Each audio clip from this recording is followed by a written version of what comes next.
Let us look at self-practice 7.2b.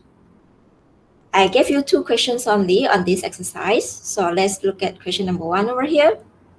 The histogram on the right shows the blood glucose readings taken from a group of patients in a clinic. So you can see the blood glucose reading with the frequency over here. This is the glucose level. Okay, now look at the question here. A, based on the histogram, is the distribution symmetrical? Give your reason. So if you look at the distribution over here, symmetrical or not? If symmetrical, if symmetrical meaning that the left-hand side is almost the same as the right-hand side. So this one doesn't consider symmetrical. So it's something like skewed left. Okay, so you just answer the distribution is not symmetrical because most of the blood glucose reading are concentrated on the right of the histogram. Up to you as long as your reason is acceptable. Okay, now B, calculate the mean and standard deviation of the blood glucose reading. So to calculate the mean, we will need the midpoint. If you look at the bar over here, we have 2.95 and 3.95. We cannot get the midpoint from this reading over here, but you have to remember to construct the histogram, we need the lower boundary, this one, 2.95, and also the upper boundary. So from here, to get the midpoint, actually, we need to change it back to the class. So the class is actually range from 3 to 3.9. So you can see 0.05 more than this is 3. 0.05 less than this number is 3.9. Okay, it's always like that. It is a little bit less than this one and less than this one. More than this one and less than this one. So you will get the range in between 3 to 3.9. That is the class interval. After that, you have your class already, then you can get the midpoint. 3 plus 3.9 divided by 2, so you are going to get 3.45. That's why I have the value over here, 3.45. So you multiply by each of the frequency that we have. This is 4, this is 10, this is 20, this is 26, this is 40, this is 30. So 3.45 times 4, 4.45 times 10, you just plus everything until 8.45 times 30. This one, 8.45 times 30. Then you divide by the total frequency. 4 plus 10 plus 20 plus 26 plus 40 plus 30. After that, you are going to get the answer, which is 6.82. Okay. After that, we are going to get the standard deviation. So we know standard deviation is fx squared, okay, which will be 3.45 squared. You multiply by the frequency. So this is fx squared. Okay, and then you just plus everything, all the fx squared, you plus everything, minus the mean. The mean that we get earlier from the mean over here at that 6.5 over 130. We cannot get this one because this one is more than 2 decimal points. So we will get 1.35 after that. So you check your answer. Standard deviation is 1.35, mean is 6.82. Continue on C. They ask you to compare the standard deviation of the blood glucose reading between 6 mmol per liter and also 8.9 with the standard deviation in B and justify your answer. So for this one, we need to compare in between 6 to 8.9. This is 6 to 8.9, meaning the last 3 bar. You get the standard deviation. So for the last 3 bar, same thing. You are going to use the frequency multiplied by the x squared. Okay, frequency is 26.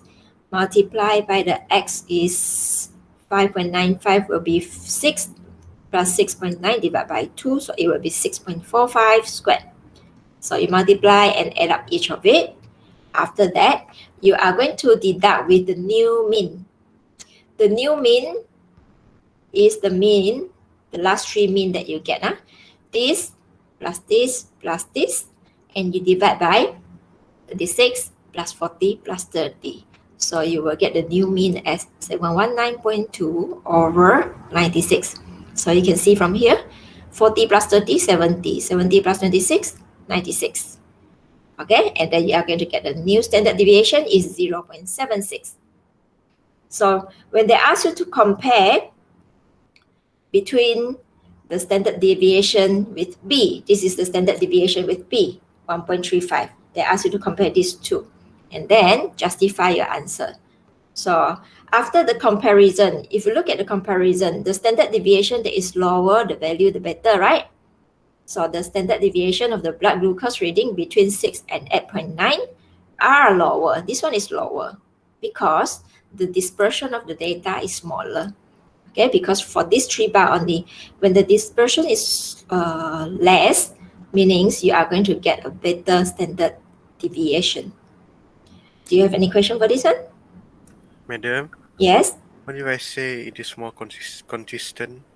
Is more consistent based on the standard. Yes, acceptable. Can? All right, thank you. Any other answer, class?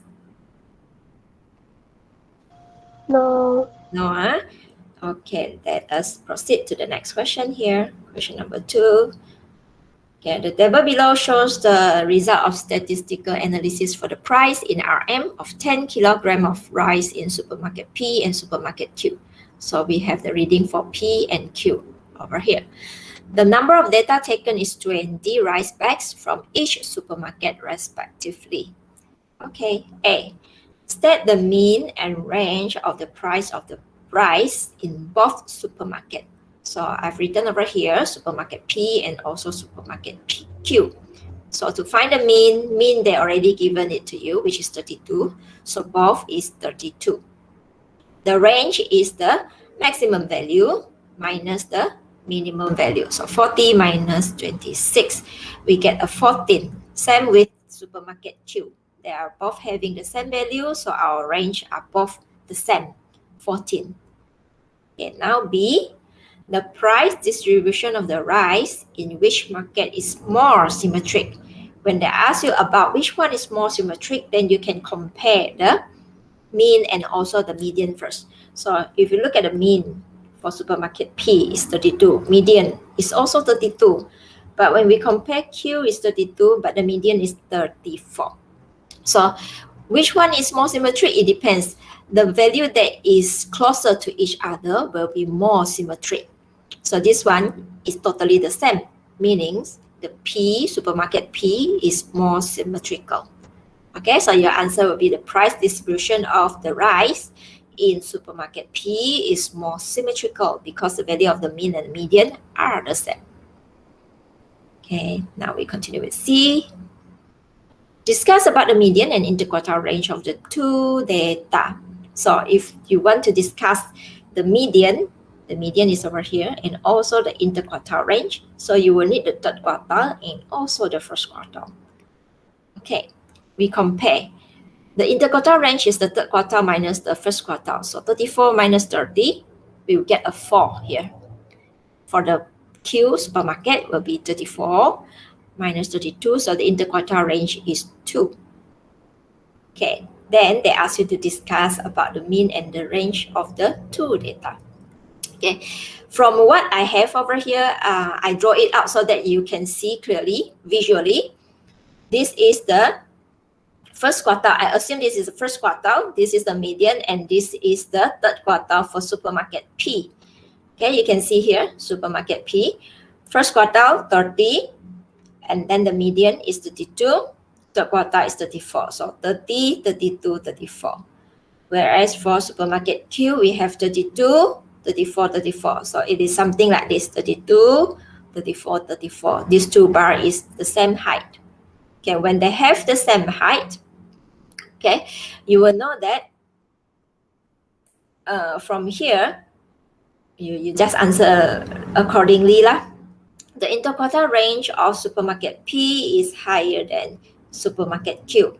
You compare the interquartile range first because 4 is higher than 2.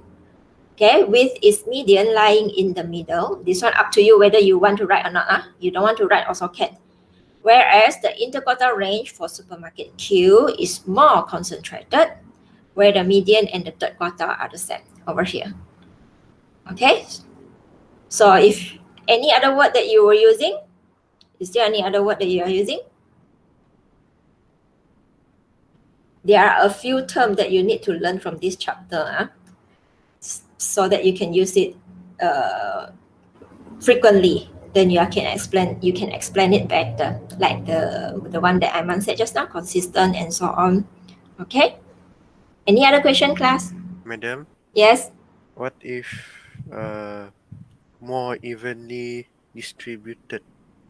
More evenly distributed. More evenly distributed. More evenly distributed. Still acceptable. Should be acceptable. More evenly distributed. Cannot still acceptable. But now you learn new word, so I use this word, concentrated. Because just now in the lesson, the first one also we have the standard deviation. Where already? Standard deviation is using the dispersion. Some of you say not concentrated. What do you call it? Consistent. So you learn this word, concentrated. You look at where it goes. So the way that it focus on, you use the word concentrated. Any other word? All right. No, No. No. Okay, so we just go through the last one over here. I just go through this one with you. Actually, this one you have to do it in the school, whereby you are going to conduct a survey. But now we cannot do it, so we just go through orally first lah. In case if we want to do it when school reopen, we also can do it. Okay, so this is how to design and conduct a mini project involving statistical investigation. So you have learned all the histogram, the ogive, the box plot, and so on, right? So over here, you are going to conduct your own mini project on how to get all the data. Then you are going to come up with your own analysis. Okay, so we look at the project over here. The learning standard first lah. What is the purpose over here? The purpose is for you to design and conduct a mini project involving a statistical investigation based on measure of central tendency and measure of dispersion, and hence interpret and communicate research finding. So after you have found out your finding over there, you have to interpret it. Okay, we look at this. The statistical data collected by the National Health and Morbidity Survey shows that more Malaysians are becoming obese, with a rate of 1 in 2 adults suffering from overweight. Other surveys also found that overweight and obesity among school pupils makes up 30% of the population. Obesity increases the chances of developing health problems such as diabetes, heart disease, and stroke. So over here, I want to discuss something with you for a while. What is the cause of obesity? One of it. Unhealthy diet. Unhealthy diet, for example. Too much Fast food. Carbohydrate. carbohydrate or sugar consumption. So do you all have any idea how much is the sugar consumption of one person per day? No. Don't know, huh? It's about 25 gram to 37.5 gram only. So imagine every day what are the food that you were taking. For example, if you drink carbonated drink, if you take a lot of chocolate, that will be over the limit already. You can check online. So make sure you take care of your sugar consumption each day. Okay, let us continue here. Your school has decided to launch Activate Your Life campaign with the aim to create awareness among pupils about obesity and motivate them to adopt healthy lifestyle. Your mathematics teacher wishes to display the health level of pupils on the school bulletin board according to their gender. So the title here is the health level of pupils, meaning the health level of pupils for the whole school, this project. The material will be measuring tape and also the weighing scale. What is the purpose over here? Because the purpose is for you to find the BMI actually. Okay, so each group will investigate the health level of pupil based on the gender by using the BMI. Divide the class into 5 groups. where each group conducts survey to Form 1, Form 2, Form 3, Form 4, and Form 5 pupils. Takes the equal number of respondents according to gender from each form.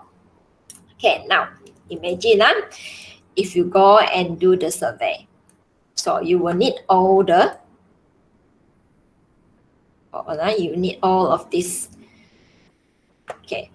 Number 2, each group is asked to prepare a project report as part of the learning in the class. So the report will need the following aspects. Survey.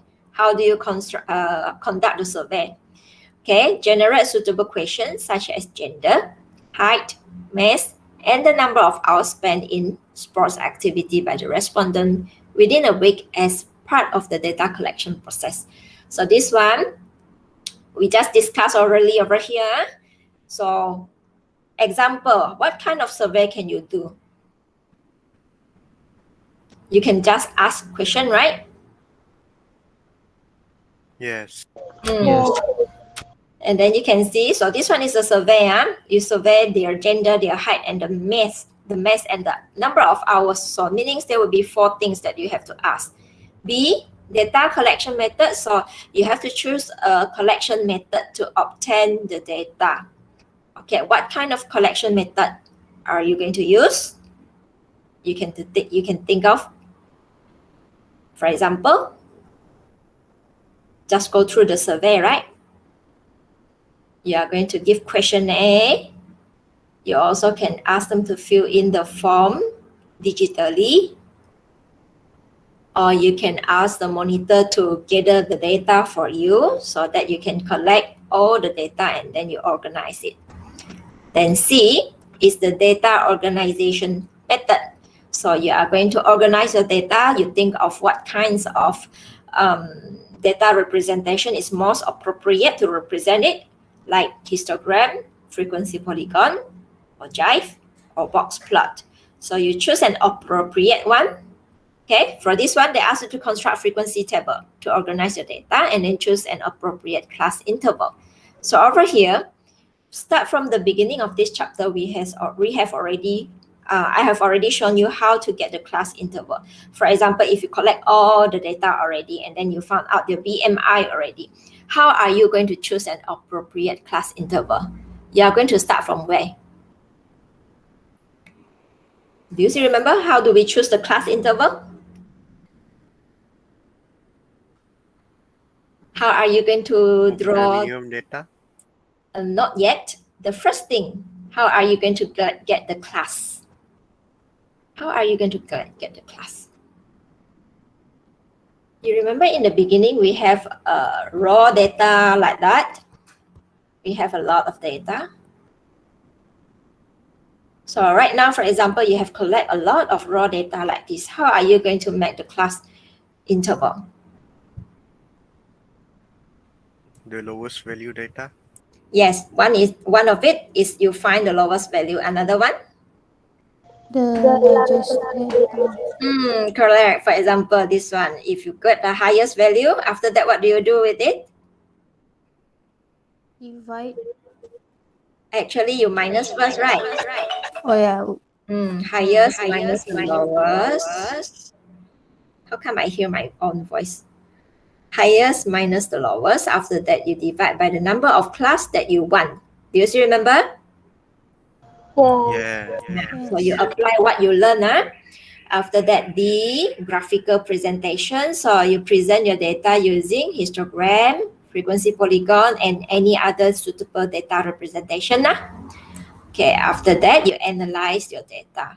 To analyze the data, you are going to calculate the measure of central tendency like mean and measure of dispersion. After that, calculate the body mass index of each pupil using the formula of BMI is mass over height times height. Okay, meaning this is height squared.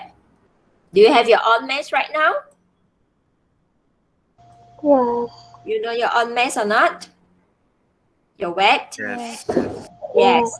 Now everybody, you can try to find out how much is your BMI right now. Okay, so they give you the table here.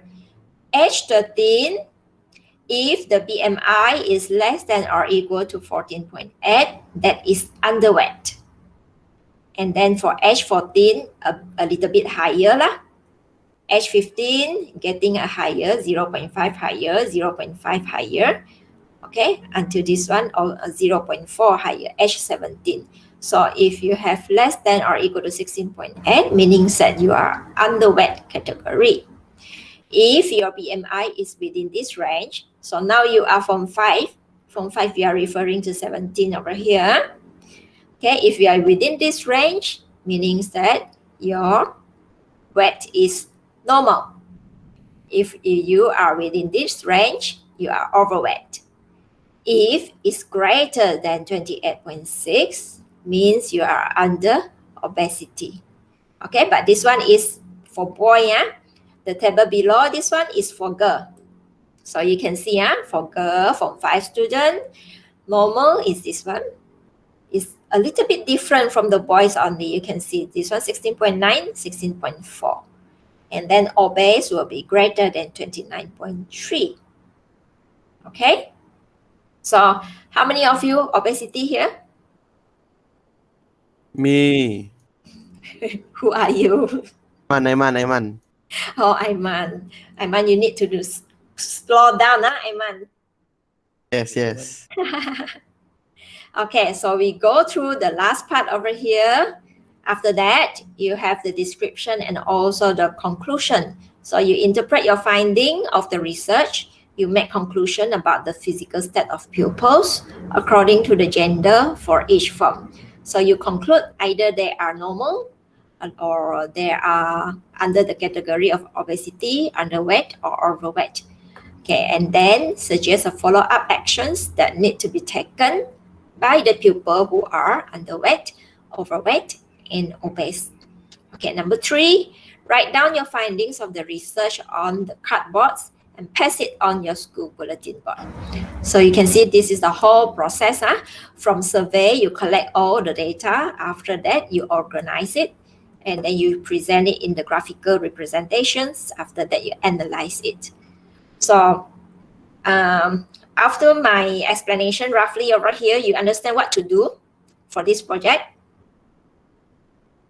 You understand or not what to do?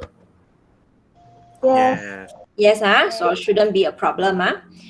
I don't know why they put this in this project in one of the subtopic over here, meaning that they want you to do it, but we cannot conduct it right now. So we are at the end of our lesson over here. Let's look at the summary arena. This one you have learned for about 3 weeks already. So this chapter we learned about the measure of dispersion for group data. So you can see here, you learn on how to construct histogram and frequency polygon. To construct histogram, I summarize for you. You will need lower boundary. You will need upper boundary. After that, you add a class before and after so that you can see this. Okay, you add a class before and after.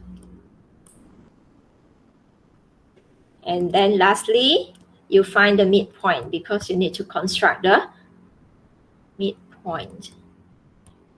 You need to construct the frequency polygon, this line here. Okay, so these are the things that is needed when you have to construct frequency polygon. Now, next thing, frequency polygon and then histogram. You know yourself over here. When you want to construct histogram, you need lower boundary, upper boundary. When you want to construct frequency polygon, you need to add a class before and after so that it doesn't floating on the graph. After that, you need the midpoint so that you can mark it in each of the bar over here and then you join it up. Whereas for ogive, hopefully you still remember what do you have to do when you want to construct ogive. The first thing, same thing, you have to add a class before the class given. Okay, this one. After, no need. It's not like the frequency polygon, you have to add a class before and after. But then ogive, only a class before. After that, you will need the upper boundary only After that, you need the cumulative frequency. So that you can accumulate up the frequency from class to class like this. Then it looks like a shape of the ogive. Okay, so these are the two things that you have to remember. And then for box plot, I think you won't have problem for box plot. Just remember the arrow only flows to the right. There's no arrow on the left. And then when you draw all your box plot over here, the middle part is a box without the plotting point. Okay, after that, besides the data representation, you learn the measure of dispersion from range. Okay, you find the range, the interquartile range, the percentile. Hopefully you still remember the percentile, the value that divide a set of data into 100 equal parts. And then the variance, standard deviation. Okay, you have any question? No.